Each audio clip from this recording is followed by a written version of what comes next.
네, 새들이 왜 이런 곳을 좋아하는지 알 것 같네요. 이렇게 억새로 둘러싸여 있으니까 사람의 눈도 피할 수 있고 또 천적으로부터 몸을 숨길 수도 있고요. 또 아늑하기도 하네요. 이처럼 새들에게 최고의 명당. 이 속에서 새들은 얼마나 마음껏 자유로울까요? 신나게 날고, 속삭이고, 사랑하고. 그런데 어느 날 갑자기 새들이 다니는 이 길목에 누군가 투명한 유리창을 탁 놓는다면 과연 새들은 어떻게 될까요?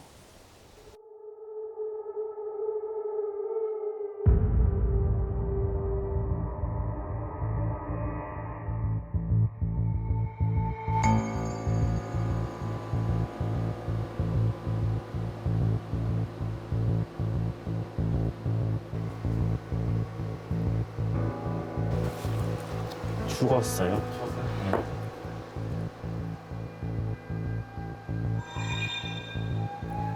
새 한 마리가 죽었습니다. 그리고 또 한 마리의 새가 야생동물센터에 실려왔습니다. 선생님 집 비둘기 몇 번인가요? 네, 7번이고요. 언제 들었어요? 구청에서 네. 오전 한 10시쯤에 네. 직접 구청에서 데리고 오셨거든요. 네. 눈이 파열이 되어 있어요. 좌측 안구의 주변에 뼈가 있는데 이 뼈가 다 부러져 있고 시력을 상실한 걸로 보입니다. 야생에서 적응이나 생활이 불가능할 것으로 판단이 되어서 안락사 처리를 해야 될 것 같습니다. 깃털 하나조차 움직일 기력이 없는 비둘기. 비둘기가 마지막 숨을 몰아쉽니다.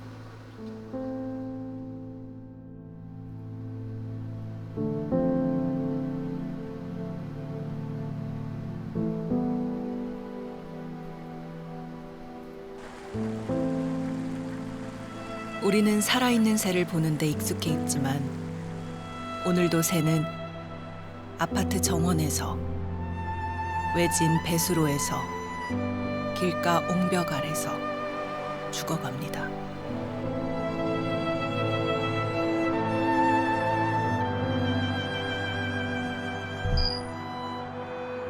새들의 죽음엔 우리가 모르는 특별한 이유가 있는 건 아닐까요?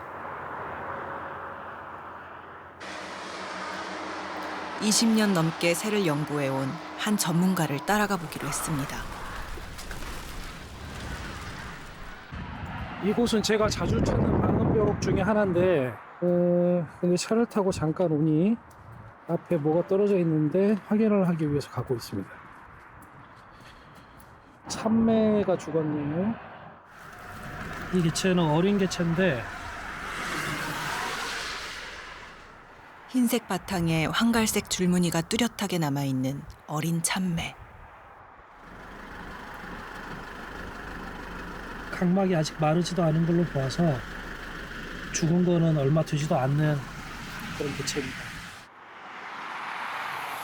몇 발자국을 걸었을 뿐인데 또 다른 새의 죽음이 기다립니다. 오래된 사체이긴 한데 이 친구는 박새인 것 같아요. 보시면 이 친구는 이 주변에 이렇게 식생이 좀 있어서 이 사이로 지나가려고 하다가 아마 충돌을 좀 한 걸로 보입니다. 여기 앞에도 하나 더 있네요. 아하. 이 친구는 노랑턱 메세라는 새인데요. 이 친구도 같이 죽어버렸네요. 마을 주변에 살며 봄 소식을 알려준다는 노랑턱 맷새.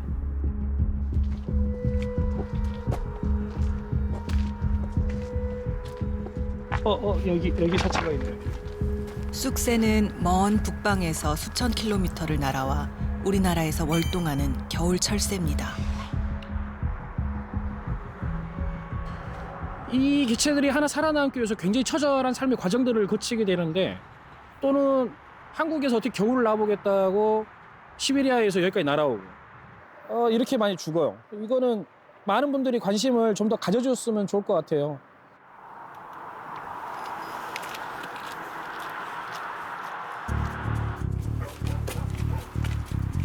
새의 죽음을 쫓는 또 한 명의 추적자가 있습니다. 지금 죽은 새는 오색 딱따구리 수컷이고요. 그리고 어린 새입니다. 눈이 충혈이 되어 있고요. 그리고 입에서도 피가 흐르고 있고 목에서도 이렇게 깃털이 빠지는 경우를 볼 수 있는데요. 학생들에게 야생동물학을 가르치고 있는 최창용 교수입니다. 이 오색 딱따구리는 작년 여름에 태어난 개체거든요.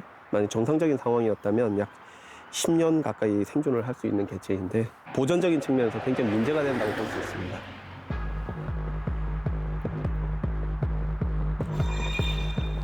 왜 이 새들은 이곳에서 죽어야만 했던 것일까요?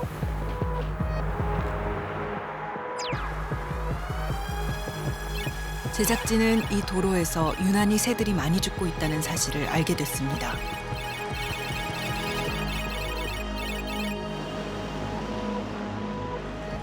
혹시 자동차에 부딪힌 로드킬은 아닐까요?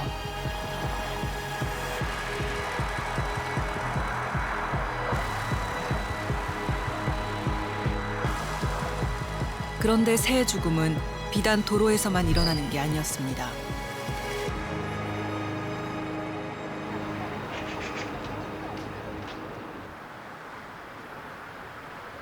울창한 숲을 마주하고 있는 광주광역시의 한 아파트.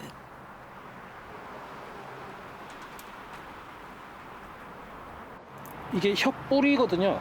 혓뿌리뼈예요. 이거 딱따구리 종류거든요. 근데 크기로 보아서 청딱따구리일 거예요. 근데 보시다시피 뼈가 부러져 버렸어요. 아예 이렇게. 이거는 가슴뼈고, 이건 두개골이죠. 이거는 엉덩이 뼈예요. 여기는 말 그대로 새들의 무덤이죠. 근데 그 누구도 잘 모르죠. 새들은 조용히 사라져가고 있는 거죠.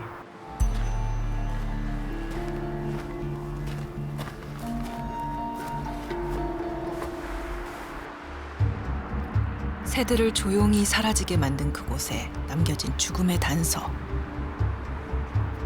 와, 이렇게 크고 투명하니 이 새들이 어떻게 이걸 피하겠어? 이러니 죽지.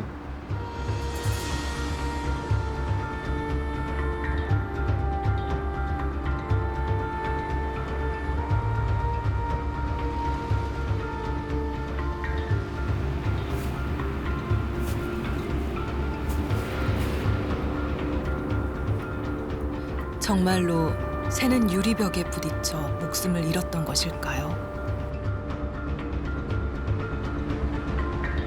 소음을 막기 위해 설치한 거대한 방음벽. 제작진은 새들의 사체가 많이 발견되는 곳에 카메라를 설치한 다음 지켜보기로 했습니다.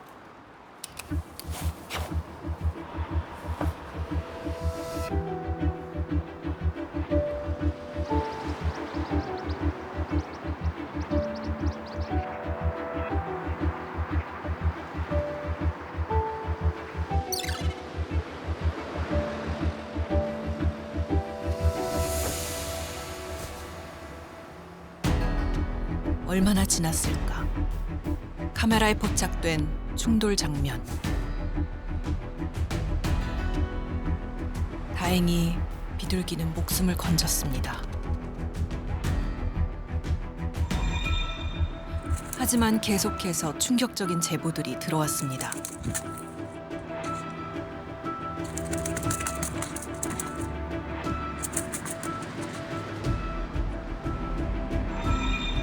이 작은 새, 흰배 집바귀에게 유리창 충돌은 얼마나 날벼락 같은 일이었을까요?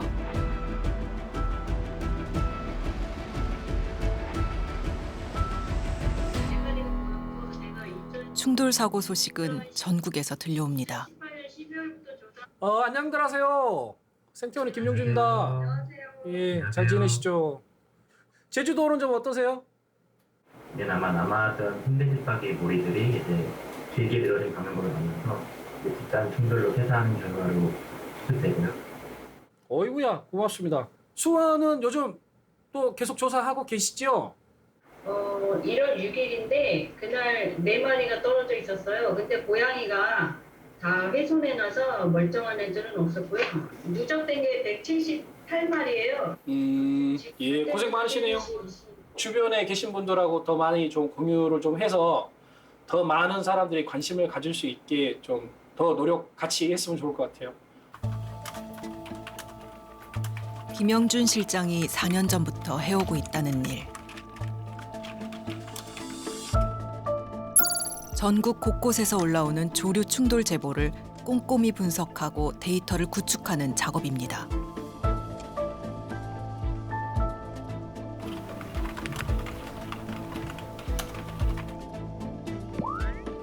그렇게 기록해온 죽은 새의 개체수는 18,000여 마리. 이 점들 하나하나가 새 생명인가요? 예, 2년 반 동안 우리 땅에서 없어진 새들의 점들입니다. 이런 데이터는 새 죽음이 어떻게 우리의 삶과 연결돼 있으며 또 새를 위해 우리가 무엇을 어떻게 해야 할지를 알려주는 좋은 자료가 됩니다.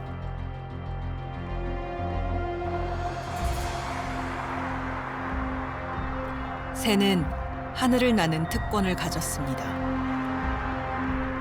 이 특권으로 수백만 년, 아니 수천만 년을 생존해 왔을 것입니다. 하지만 어느 날 갑자기 유령처럼 등장한 최고의 강적.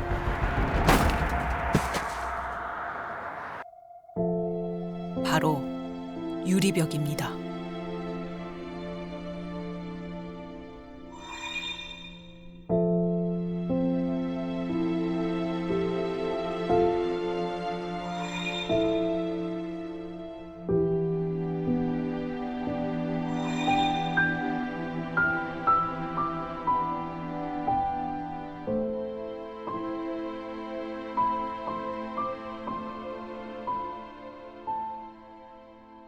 (2018년도에) 환경부와 국립생태원이 조사 연구한 바에 따르면 연간 약 800만 마리, 하루에 약 2만 마리 정도의 새들이 충돌로 희생되는 걸로 나타나고 있습니다. 지난 2년 동안 새 유리창 충돌을 기록해온 한 가족이 있습니다.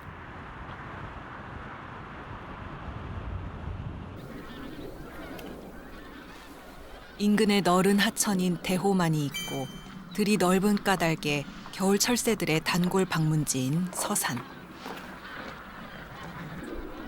한 20여 년 새를 봤어요. 그래서 새 보는 게 내 취미인데 새 때문에 이쪽 서산으로 이사 와서 살게 된 계기도 그 이유인데.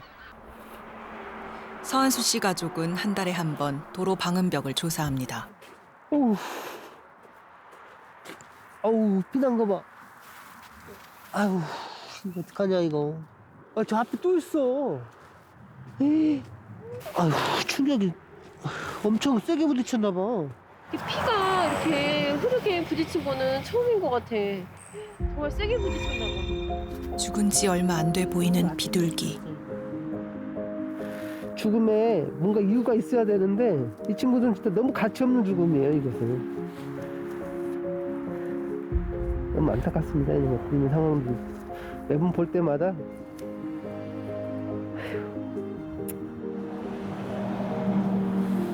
먹이를 먹고 잠자리로 돌아가던 길이 아니었을까요?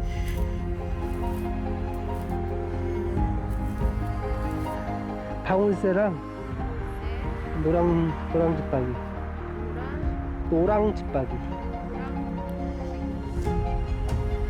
1시간 만에 서한수 씨 가족이 찾아낸 죽은 새는 20여 마리. 새들 중엔 우리 눈에 쉽게 띄지 않는 천연기념물도 있습니다. 우리가 천연기념물 한 마리를 살리기 위해서 사실 엄청 많은 노력들을 하거든요. 행정적으로도 규제도 많이 하기도 하고, 다른 곳에는 그렇게 이 한 마리를 살리기 위해서 그런 규제들이 엄격하게 적용이 되는데 여기서는 너무 쉽게 죽어요. 너무 쉽게. 강과 평야가 마주보고 있어 새들에겐 최고의 서식지였을 이곳. 하지만 도로와 방음벽은 서식지를 갈라놓았고 새들의 죽음을 불러왔습니다. 야생동물 전문가 최창용 교수도 이곳을 눈여겨보고 있습니다. 새 활동에 방음벽이 끼치는 영향을 극명하게 보여주는 곳이기 때문입니다.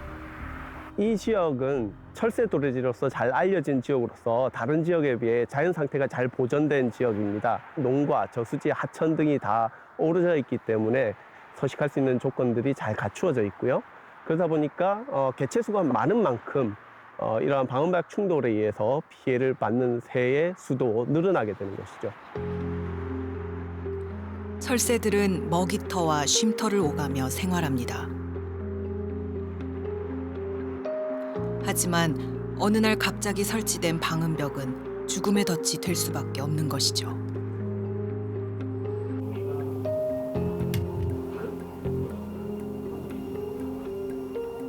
사체는 말이 없지만 죽는 순간의 생생한 이야기를 몸에 남깁니다.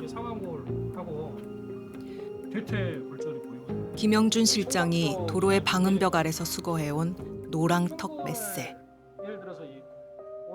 식도에도 먹이가 좀 들어있어요. 그러니까 먹이 막 먹고 여기 날아가다가 바로 충돌해서 죽은 그런 개체인 걸로 보여요. 먹이를 배불리 먹고 쉼터로 돌아가던 이 노랑턱 맷새는 얼마나 제잘되며 행복했을까요?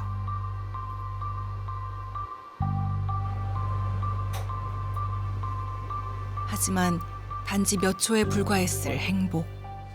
충격으로 두개골이 함몰 됐고 뇌출혈이 이거 뭐 즉사인데요. 두개골 다 깨져버렸는데요. 사람들에게 좀 잔인한 장면이긴 하지만 어쩌면 경각심을 좀 보여주는 데도 활용이 될 수 있는 사진이나 찍어놓은 것입니다. 도시 곳곳엔 수많은 마천루들이 자리를 차지하고 있습니다. 유리는 현대 건축에서 가장 즐겨 쓰는 소재로 손꼽히죠.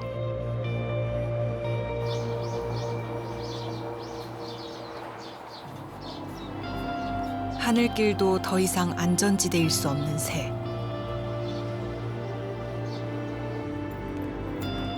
그렇다면 한 해 800만 마리나 죽는다는 새들이 왜 우리 눈엔 쉽게 띄지 않는 것일까요?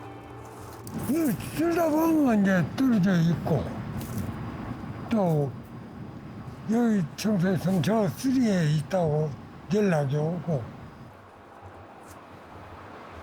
오늘도 관리인의 손에 한 마리의 새가 수거됩니다. 죽은 새는 이렇게 사라지는 것이죠.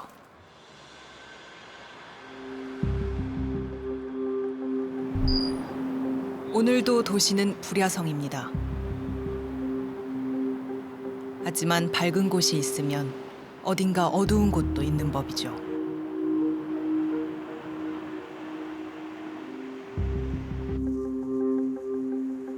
방음벽 아래를 찾아온 낯익은 방문객.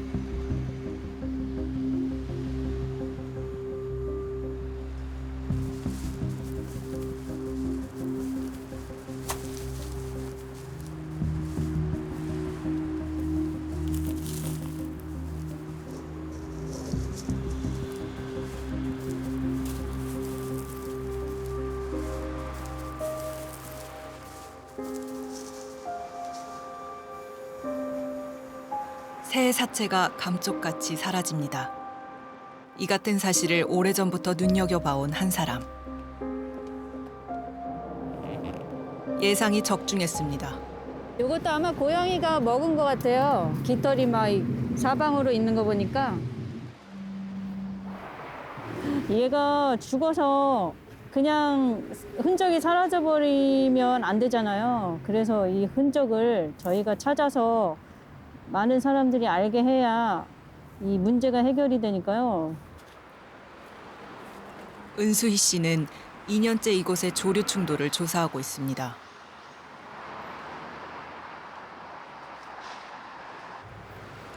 조사된 자료는 다른 시민 활동가들과 공유되죠. 눈도 아직 멀쩡한 거 보니까 한 죽은 지 얼마 안 된 것 같아요. 하루 이틀? 새의 죽음이 왠지 자신의 탓만 같아 지켜볼 수만은 없었다는 은수희 씨. 이런 관심은 우연히 마주친 한 새와의 인연 때문이었습니다. 2020년 5월 26일 날 한 오후 1시쯤에 여기에 정말 예쁜 노란 눈이 놀란 눈으로 저를 바라보고 있었어요.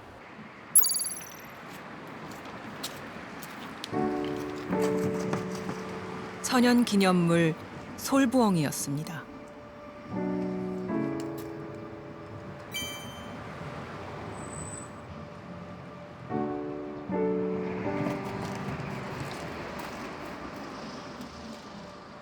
그날은 솔부엉이도 놀라고 저도 놀라고 제가 좀만 늦게 왔어도 탈진했을 텐데 이제 탈진 전에 발견했기 때문에 안구 충혈만. 예, 다행이죠. 그 후 틈날 때마다 방음벽 아래를 꼼꼼하게 살펴보기 시작했다는 은수희 씨. 이 맷비둘기는 왜 이 지경에 이른 것일까요? 어머, 부딪혀서 내진탕이 온 것 같은데요?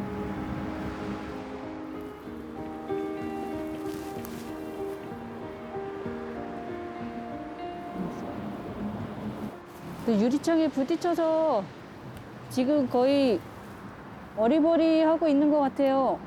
기력을 찾았네요. 아직 기운은 남아있어서 저러다가 잠깐 쉬다가 날아갈 것 같기도 해요. 위험천만했던 상황. 날아갔어요. 다행히 비둘기는 기적처럼 사선을 넘어 살아남았습니다.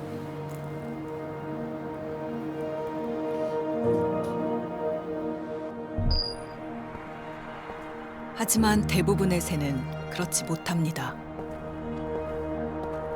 방금 죽은 듯 눈발 위에 엎드려 있는 쑥새. 지금 여기서 쑥새가 벌써 2마리가 폐사를 했습니다. 보시면은 정확하게 머리로 부딪혔다는 걸 알 수 있죠. 그래서 부리의 바로 위쪽에 털들이 다 벗겨졌습니다.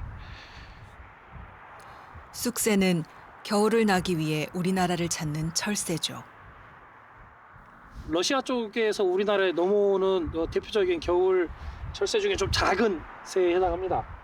친구들 겨울나라 우리나라 왔다가 겨울나지 못하고 방음벽에서 의미 없게 또 죽어버렸네요. 무려 3,000여 킬로미터. 엄지손가락만한 날개를 얼마나 퍼득여야 골짜기를 피하고 내를 건널 수 있을까요?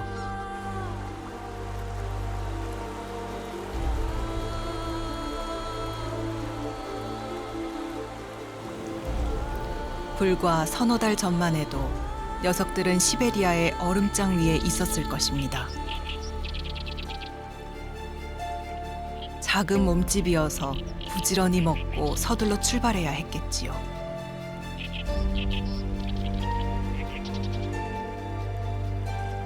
마침내 천신만고 끝에 찾아왔을 이곳. 그리고 허망한 죽음.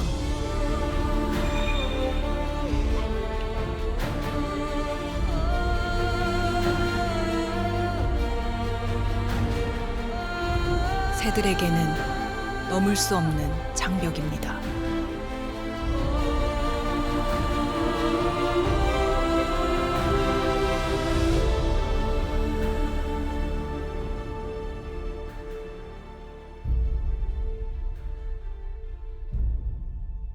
이렇게 충돌로 희생되는 새는 한 해에 800만 마리. 왜 인간이 만든 유리벽은 새들에게 죽음의 문턱이 된 걸까요?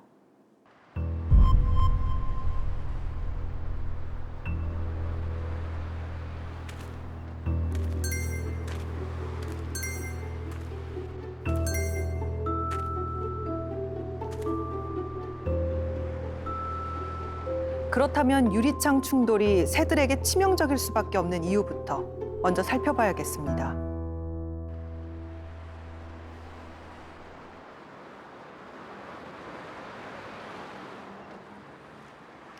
다친 새들 중 일부는 사람들의 눈에 띕니다. 지금 신고가 들어왔고요. 지금 그 충돌로 인해서 지금 쓰러져 있는 걸 발견을 했고요. 보호하고 계셔가지고.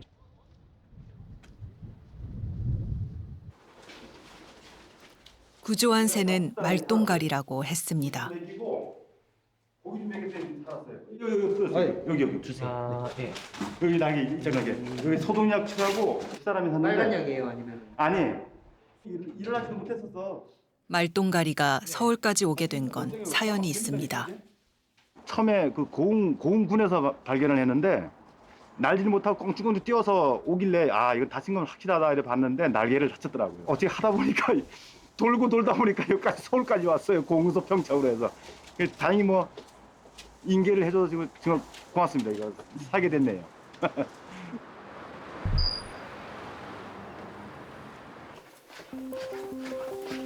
구조한 새를 치료하는 건 시간을 다투는 일입니다.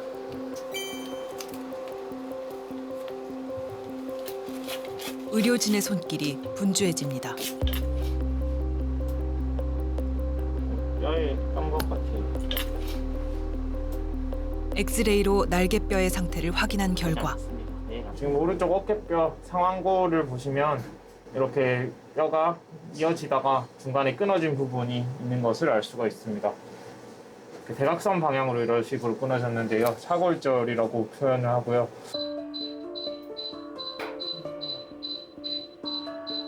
급하게 수술이 결정됐습니다. 날개뼈가 심하게 부러진 상황. 부러진 날개뼈에 금속 핀을 넣는 수술이 이루어졌습니다. 일단 수술 자체는 큰 무리 없이 된 것 같은데 다만 가골이 너무 많아가지고 예우는 정확하게는 말씀드리기 어렵습니다. PCB 먼저 쓸게요. 새에게 날개 부상은 치명적입니다. 이 새는 다시 하늘을 날 수 있을까요?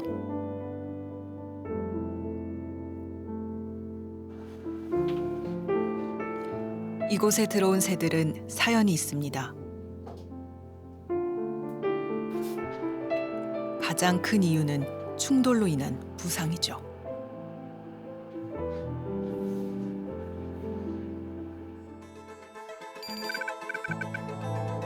실제로 지난 3년간 서울시 야생동물센터의 조류 충돌 구조 건수는 급격히 증가하고 있습니다.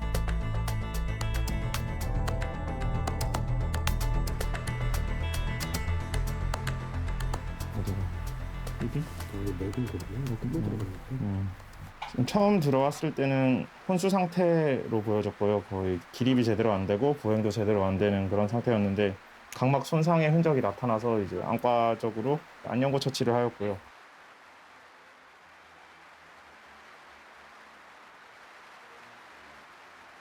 불 꺼주시고요. 지난 11월 들어온 수리부엉이. 좌측 안구에 아주 작은 점 모양의 각막 궤양이 발견이 되었습니다. 현재는 아무런 각막 궤양의 흔적이 없습니다. 다 치유가 된 것으로 보입니다. 수리부엉이는 180도 이상 머리를 돌릴 수 있고 달빛만으로도 사냥이 가능하죠.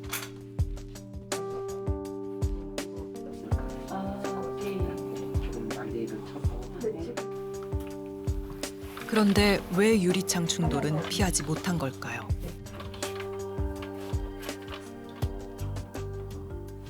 사람의 경우에는 안구가 머리에서 차지하는 부피는 약 3% 정도로 추정을 하고 있는데요. 조류의 경우에는 대략 20% 정도로 추정을 하고 있고 그런 시각 신호를 담당하는 뇌의 부분도 굉장히 발달이 되어 있습니다. 따라서 새들은 시각적인 동물이다라고 말씀을 드릴 수가 있는 거죠.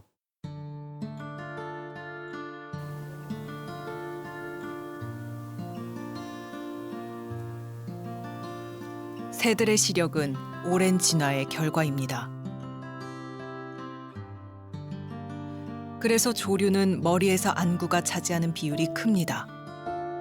척추동물 중에서 시력이 가장 뛰어난 이유죠.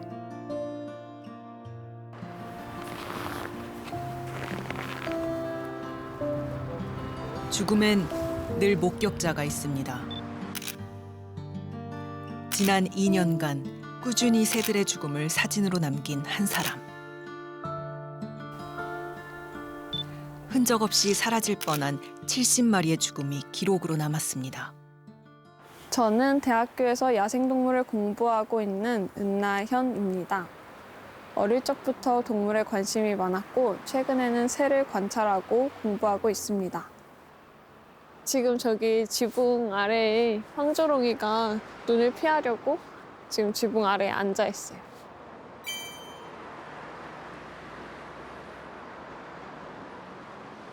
나현 씨는 단 한 마리라도 더 살릴 수 있을 거라는 희망으로 새들의 죽음을 알리고 있습니다.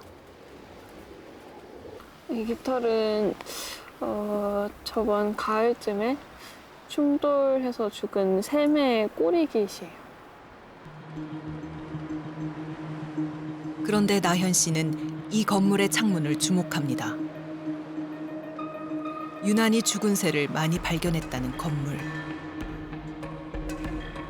이곳엔 유리창이 보여주는 다른 특징이 있습니다. 유리가 관통성이 있지만 일부러 또 반사성이 있잖아요. 그러다 보니까 나무라든지 풀이라든지 이런 부분의 그 반사성에서 그것이 마치 실제인 양 새들은 인식할 수가 있는 거죠. 새들이 유리창에 비친 모습을 보고 실제 모습이라고 판단할 수 있다는 겁니다. 그렇다면 새들은 투명한 유리를 인식할 수 있을까?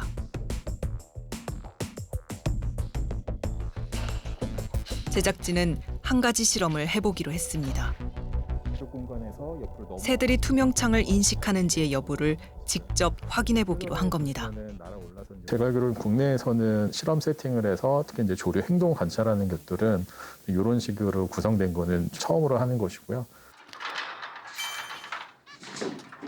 실험의 정확도를 높이기 위해 이 공간에 적응하는 기간도 가졌습니다. 생물한테 피해를 최소한으로 주기 위한 부분, 즉 실험이 끝나도 다시 원래 정상적인 생활하는데 무리가 없는 환경하에서 이렇게 실험 디자인을 했고요. 세트 안에 2개의 방을 만들고 새들이 있는 반대쪽에 먹이를 두었습니다. 그리고 새들이 이 공간을 자연스럽게 받아들이도록 기다렸습니다.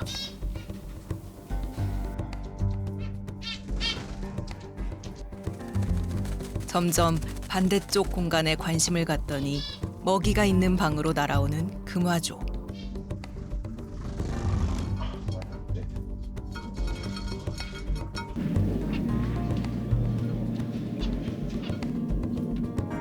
이렇게 새들로 하여금 이 방에 먹이가 있다는 것을 인지시킵니다. 그리고 2 방을 오가던 공간에 아크릴 투명창을 달았습니다.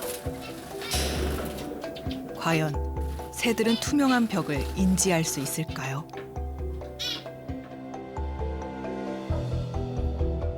금화조는 의심 없이 날아와 부딪혔습니다. 부딪혀도 시도를 멈추지 않는 금화조. 결국 새들이 투명한 벽을 인지하지 못하는 것을 확인할 수 있었습니다.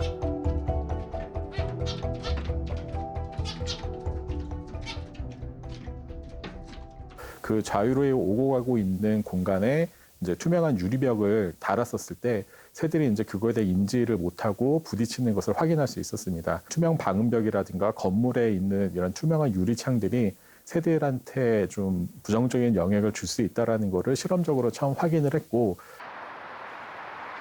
자연은 훨씬 더 복잡한 공간입니다.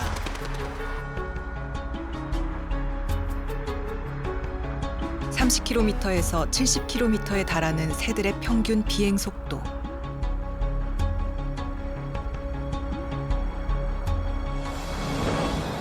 이런 속도라면 유리창은 생사를 가르는 거대한 벽입니다. 근본적인 원인은 조류들이 투명 구조물 자체를 인지하지 못한다는 데서 출발한다고 볼 수가 있습니다. 내가 진행하는 방향에 장애물이 없을 것으로 생각을 했는데 갑자기 뭔가 보이지 않는 장벽이 나타나 버린 거죠. 그런데 죽음에까지 이르게 하는 이유는 무엇일까요? 방음벽 아래에서 죽은 채 발견된 말똥가리. CT 촬영 결과 얇은 두개골 두께를 확인할 수 있었습니다. 지금 두개골 같은 경우는 약 1.5mm로 측정이 되고 있습니다. 작은 새의 두개골은 훨씬 얇죠. 충돌을 겪은 새들은 뼈를 다치는 경우도 많습니다. 새 뼈를 400배 확대해 보면 특이한 뼈 구조를 확인하게 됩니다. 새들은 날기 위해서 진화를 했기 때문에 뼈 속이 비어있는 형태로 진화를 하게 됩니다. 어린 새의 경우에는 마치 두개골이 한 겹에 아주 종이장과 같은 뼈로 보호가 되어 있습니다.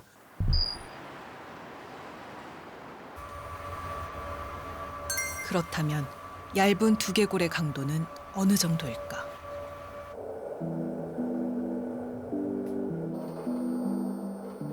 제작진은 촉새의 실제 두개골을 이용해 강도 실험을 해보기로 했습니다.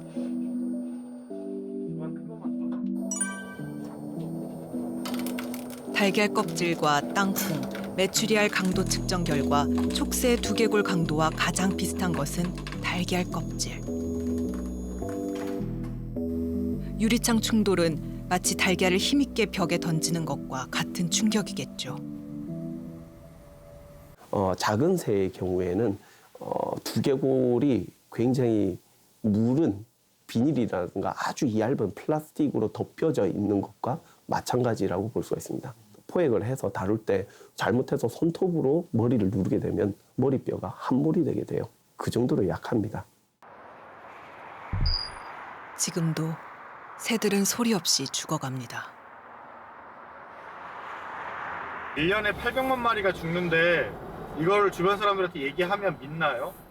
연간 한 3억 9천 마리 중위수로 심하게는 거의 10억에 가까울 정도가 북미적이 죽는 거예요. 캐나다에서만 한 2,500만 마리가 죽고. 그러니까 우리나라도 대략 그래도 500만 원 넘지 않겠나 뭐 이런 생각들이 좀 있었죠. 그래 이제 주변에 계시는 교수님들하고 이야기를 해봤더니 뭐 그런 어떤 교수님들은 뭐 1,000만 마리도 올라갈 것이다 뭐 그런 이야기도 좀 있고. 유리창 조류 충돌은 이미 많은 나라에서 학술적으로 보고되고 있는 일입니다.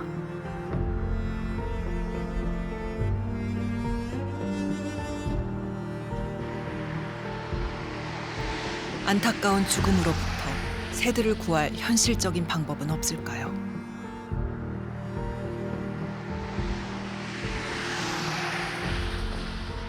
여기는 장애물이 있는 공간이다라는 걸 새들에게 알려주기 위한 미니멈 스탠다드. 위아래로 5cm 이하의 간격이면은 새들이 날아가다가 이걸 보면은 아 여기는 내가 도저히 빠져나갈 수 없을 것 같아라고 빠져나갑니다.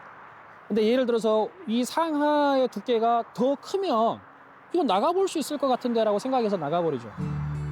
5cm 간격으로 스티커를 붙이면 새가 이를 장애물로 인지해 충돌을 막을 수 있다는 겁니다.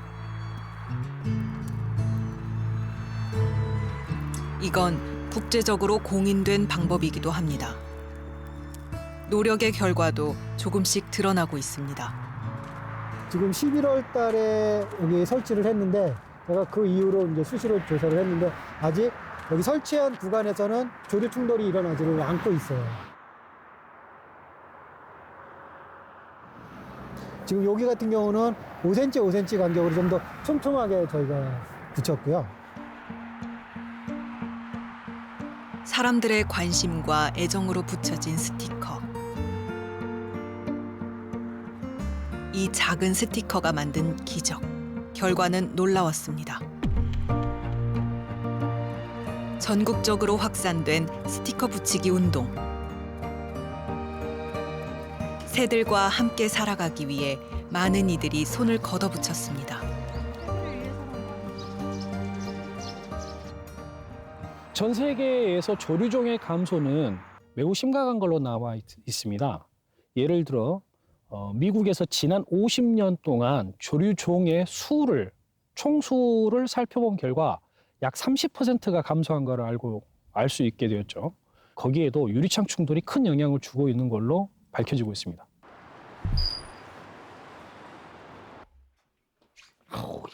충돌에서 살아남은 새들이 모두 야생으로 돌아갈 수 있는 건 아닙니다. 중요한 마지막 절차를 통과해야 합니다. 방생 예정인 아이들 이제 비행 테스트를 한번 마지막으로 이렇게 방생 예정인 아이들은 그렇게 하려고 하고요. 그리고 이제 여름에 보낼 수 있는 아이들도 혹시 뭐 비행하는 데 있어서 무슨 문제가 있을까 그런 것도 한번 저희가 뭐 종합적으로 한번 체크를 하려고 합니다. 순서는 어떠세요? 그냥 무게 체크까지는 무게 체크도 하죠 어차피. 무게 체크. 괜찮아. 얘는 좋다. 여름철새인 새 호리기는 올해 여름이 되어서야 방사가 가능할 겁니다.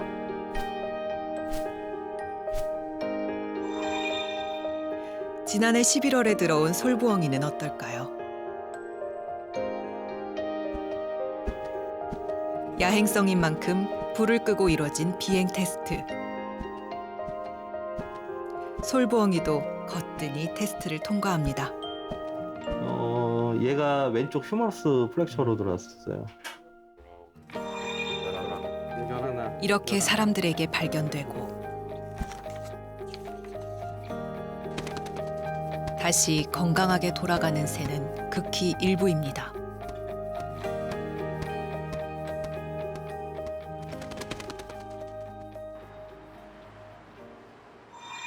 두 달 만에 방사가 결정된 비둘기.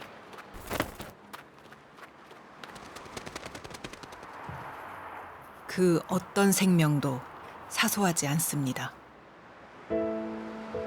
우리가 유리창 충돌로 죽어가는 새들에게 주목하는 이유입니다.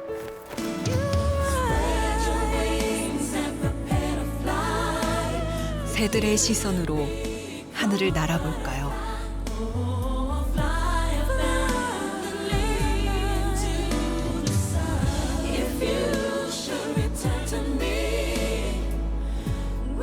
한 해 조류 충돌 800만 건. 이 숫자는 생태계 한 축이 무너지는 결과를 가져올지 모릅니다.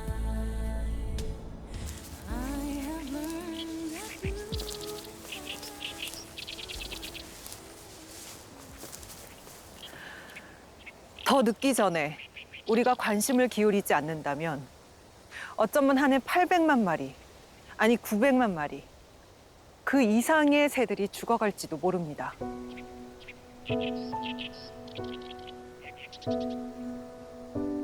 잠시 우리 집, 우리 아파트의 유리창을, 출근길 도로의 방음벽을 눈여겨봐줄 수는 없을까요? 어쩌면 그곳에 지금도 죽음의 문턱과 마주한 새들이 있을지도 모릅니다.